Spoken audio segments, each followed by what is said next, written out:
Assalamualaikum warahmatullahi wabarakatuh. Perkenalkan, saya Muhammad Zainuddin Mansur, peserta BCKS Tahap 2 Kabupaten Sumbawa Barat.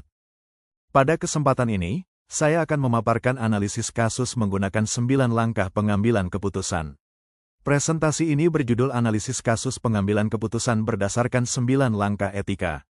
Kasus yang dibahas adalah kasus nomor 4.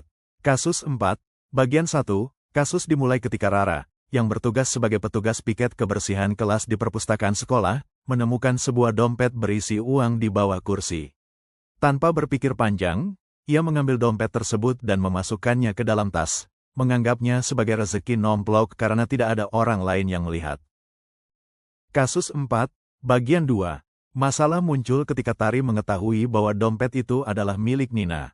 Tari berada dalam dilema, di satu sisi ia tahu bahwa kejujuran harus ditegakkan. Namun di sisi lain, Rara adalah sahabatnya yang sering membantunya dalam mengerjakan tugas dan berbagi bekal setiap hari. Tari khawatir, bila ia menegur atau melaporkan Rara, hubungan persahabatan mereka bisa rusak. Lalu, apa langkah terbaik yang harus Tari ambil? Langkah I, nilai yang bertentangan. Langkah pertama adalah mengidentifikasi nilai yang saling bertentangan. Dalam kasus ini, nilai kejujuran dan integritas bertentangan dengan nilai kesetiaan dan kasih sayang terhadap sahabat.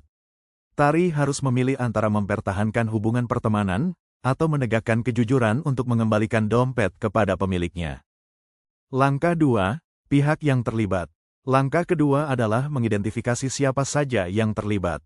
Tokoh utama dalam kasus ini adalah Tari sebagai saksi, Rara sebagai pengambil dompet, Nina sebagai pemilik, Busri sebagai guru pustakawan, dan seluruh komunitas sekolah yang terdampak oleh norma kejujuran.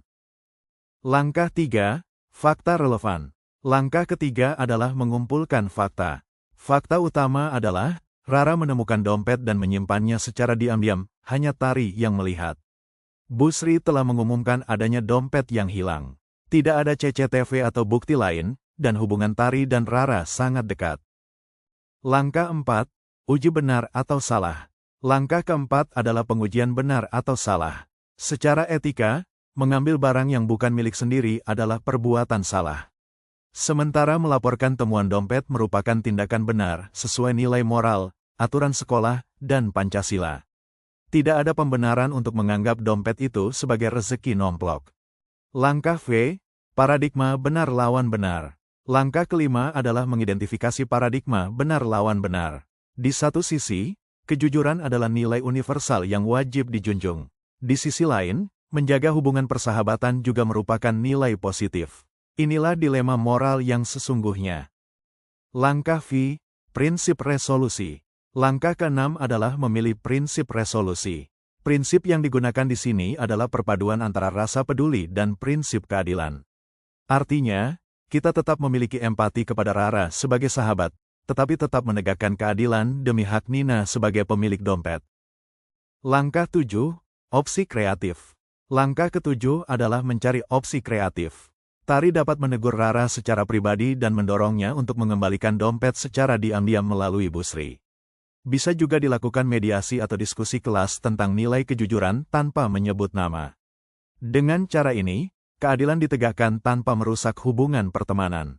Langkah 8, keputusan akhir. Langkah ke-8 adalah menetapkan keputusan. Keputusan terbaik adalah menegur Rara secara pribadi dan meminta ia mengembalikan dompet melalui Busri. Jika Rara menolak, Tari harus melapor kepada guru untuk mediasi. Kejujuran harus tetap menjadi prioritas utama. Langkah IX, pelajaran dari kasus. Langkah terakhir adalah mengambil pelajaran dari situasi ini. Saya belajar bahwa keputusan yang baik harus melalui analisis yang matang, didukung data, dan mempertimbangkan semua pihak. Keputusan tidak boleh diambil secara impulsif.